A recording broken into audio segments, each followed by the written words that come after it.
नमस्कार कुसुम टीवी रो खबर आज कार्यक्रम को आपण को स्वागत। आज मुख्य खबर साई कुसुम ट्रस्ट और कुसुम टीवी परिवार पक्षर उत्कल दिवस पालित। उत्कल दिवस अवसर में पारादीप बंदर पक्षर सांबादिक सम्मेलन आयोजित। जटणी रे उत्कल दिवस पालित। संपूर्ण खबर को जीवा आगरु आम चैनल को सब्सक्राइब करी बेल आइकन को क्लिक करंतु। आसंतु जीवा संपूर्ण खबर को। This programme is sponsored by Sai Kusum charitable trust, Devi foundation and Bapi new super gas. 1936 मसीहा एप्रिल 1 रे भाषा आधार में स्वतंत्र उत्कल प्रदेश गठन है। उत्कल गौरव मधुसूदन दास, उत्कल मणि पंडित गोपबंधु दास, डॉक्टर हरेकृष्ण महताब, महाराज कृष्णचंद्र गजपति, व्यासकवि फकीर मोहन सेनापति, स्वभाव कवि गंगाधर मेहर, कविव राधानाथ राय परी उत्कल सेनानी संघर्ष स्वतंत्र उत्कल प्रदेश गठन स्वाद देइथिला। सेही स्वतंत्र उत्कल प्रदेश गठनर कर्णधार मानकु सम्मान जणाई आज दिन को उत्कल दिवस रूपे पालन करा जाउछि। ए नहीं आज भद्रक बागुराई स्थित कुसुम टीवी कार्यालय ठारे कुसुम टीवी निर्देशक दीपक कुमार त्रिपाठी आवाहकत्व एक सभा अनुष्ठित हो जाइछि। एथिरे समाजसेवी निमाई चंद्र घोष, समाजसेविका तथा गृहिणी मंदाकिनी मिश्र, कुसुम टीवी अध्यक्षा कुसुम मंजरी दास, मुख्य संपादक हेमंत सिंह, न्यूज एंकर सुमति पंडा, सह निर्देशिका नीलेन्दु दास, एचआर ममता महांती प्रमुख आदि दिवसर तात्पर्य उपर आलोकपात करथिले। अन्य मानक मध्यरे कार्तिक चंद्र पाल, पपुन कुमार घोष, अशोक कुमार पंडा, गीतांजलि पाड़ी, मल्लिका विश्वास, इतिश्री पाणी, पिंटू पात्र और अर्चना प्रियदर्शिनी दास प्रमुख उपस्थित थिले। एही अवसर में साई कुसुम चैरिटेबल ट्रस्ट पक्षर निया प्रकल्प आदर्श ग्राम योजनार आगामी कार्यपंथा नहीं आलोचना करा जायतिला। प्रारंभ में बरपुत्र मानकु श्रद्धा सुमन अर्पण करा सह अतिथि मानकु स्वागत करा जायतिला। भद्रकरू हेमंत सिंह को रिपोर्ट, कुसुम टीवी। उत्कल दिवस अवसर में पारादीप बंदर पक्षर एक सांबादिक सम्मेलन आयोजित हो जाइछि। एही सांबादिक सम्मेलन में पारादीप बंदर तरफ विभिन्न सफलतामूलक कार्य उपरे सूचना देइथिले पारादीप बंदर अध्यक्ष विनीत कुमार। कोविड-19 कटकणा और अम्पान सत्वे पारादीप बंदर कार्गो हैंडलिंग रे रेकर्ड करिछि।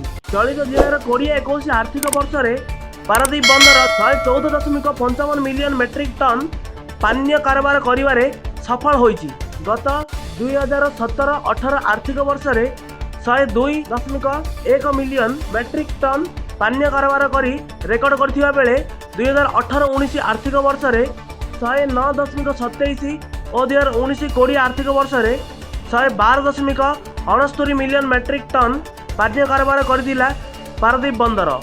एथिसहित चलित वर्ष अन्य मेजर पोर्ट को पछरे पकाई सबुठारु अधिक बल्क कार्गो हैंडलिंग करने सहित सबुठु अधिक रेलवे रेलिंग करिछि पारादीप बंदर।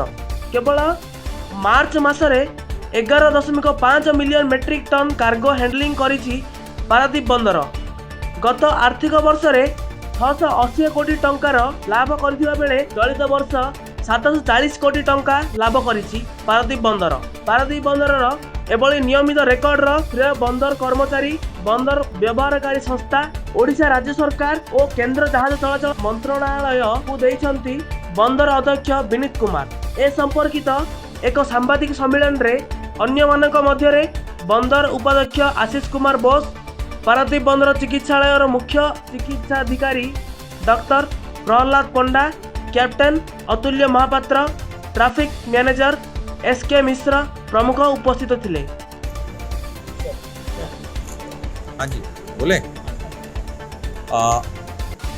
मैं आज पिछले फाइनेंशियल ईयर पारादीप पोर्ट के 2020-21 फाइनेंशियल ईयर के परफॉर्मेंस के बारे में बताना चाहूँगा।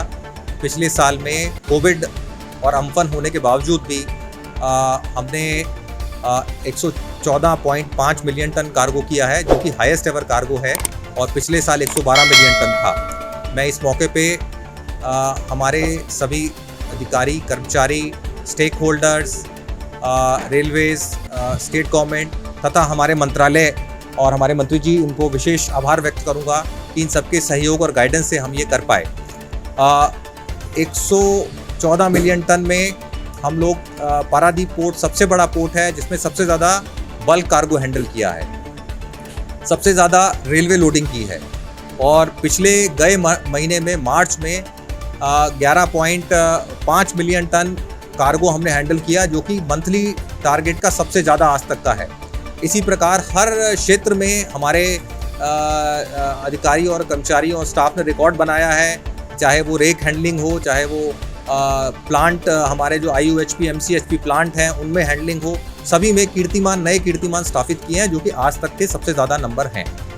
ये सिर्फ परफॉर्मेंस हमारी इसी क्षेत्र में नहीं है। अगर हमारा इनकम देखी जाए तो हमारी इनकम भी पिछले साल से करीब 6-7% ज़्यादा हुई है। हमारा प्रॉफिट जो कि पिछले साल 680 करोड़ था, इस बार 740 करोड़ के आसपास है। इसी प्रकार प्रॉफिट आफ्टर टैक्स उसमें भी बढ़ोतरी हुई है। तो सारे चैलेंजेस के होते हुए भी, चाहे वो कोविड हो, अम्फन हो, हमारे पोर्ट के अधिकारी कर्मचारी सब ने पूरी लगन से काम किया है, और जिससे कि आज ये रिज़ल्ट आप सबके सामने है कि हमारा पोर्ट जो है नए कीर्तिमान लगातार स्थापित कर रहा है। मैं इस मौके पे फिर सबको, हमारे स्टेक होल्डर्स को धन्यवाद देना चाहूँगा और आशा करूँगा कि ऐसे ही आने वाले समय में भी एक टीम की तरह हम काम करें और आने वाले में नए कीर्तिमान आने वाले वर्ष में भी स्थापित करते रहें, ऐसी मैं आशा करता हूँ। देखिए, जैसा आपने बताया, पोल्यूशन एनवायरनमेंट हमारा सबसे बड़ा एक प्रायोरिटी है। डेवलपमेंट के साथ साथ सस्टेनेबिलिटी, एनवायरनमेंट प्रोटेक्शन। तो अभी हम जो भी हमारे नए प्लांट लग रहे हैं उसमें जो भी हमारे कन्वेयर हैं वो फुल्ली कवर्ड कन्वेयर है, किसी प्रकार से कोयला वगैरह उससे बाहर नहीं आएगा। जितना भी नया मैकेनाइजेशन कर रहे हैं हम सब एनवायरनमेंट फ्रेंडली कर रहे हैं। जैसा मैंने आपको अभी बताया, हम लोगों ने कल ही एक ऑर्डर पास किया है, आने वाले 3 साल के अंदर 1 लाख पेड़ हम लोग पारादीप और इस एरिया में लगाएंगे, जिसका कि जो भी ओडिशा फॉरेस्ट डेवलपमेंट कॉर्पोरेशन है उनका सहयोग हमने लिया है, उनको हमने ऑर्डर दिया है, और जल्द ही आने वाले दिनों में ये पूरा कार्रवाई शुरू होगी, सो दैट कि एनवायरनमेंट को किसी प्रकार का नुकसान ना हो, अच्छा वातावरण पारादीप में बना रहे। पारादीपरू बी प्रशांत को रिपोर्ट, कुसुम टीवी। उत्कल दिवस परिप्रेक्षी में जटणी जनकल्याण संघ द्वारा संघर प्रतिष्ठाता तथा संपादक नवीन कुमार महापात्र नेतृत्व में आमे उत्कल माटीर वीर संतान कार्यक्रम पालित हो जाइछि। उक्त कार्यक्रम में मुख्य अतिथि भाव शिक्षाविद तथा साहित्यिक नरेंद्र मुदुली, मुख्य वक्ता वरिष्ठ सांबादिक जोगेश चंद्र नायक, सम्मानित अतिथि आईनजीवी शिबुरथ योगदान करथिले। जटणी सहर में चलता समस्त अन्याय अनीतिर मूल उत्पाटन करने जटणी जनकल्याण संघर मूल लक्ष्य हेउ बोली शिवप्रसाद रथ प्रवक्ता रखिथिबा बेले श्री जोगेश चंद्र नायक असहाय को सामूहिक भाव समस्ते सहयोगर हाथ बढ़ाइबा परामर्श देथिले।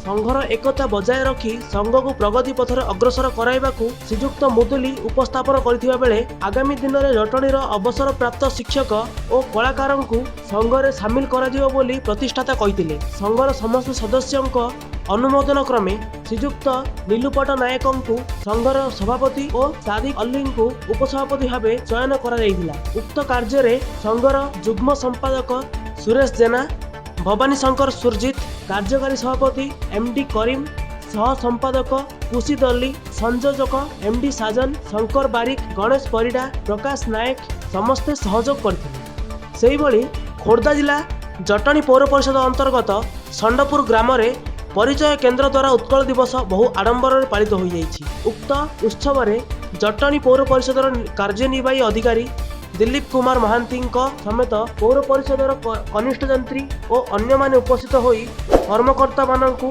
उत्साहित करथिले। पौर निर्वाही अधिकारी बस्ती प्रति सहानुभूति मनोभाव और बस्तीर उन्नतीकरण प्रयास को कर्मकर्ता और संडपुर बासिंदा साधुवाद जणाइथिले। जटणीरू नवीन महापात्र रिपोर्ट, कुसुम टीवी। खबर आजिर कार्यक्रम को एठी रखुछु।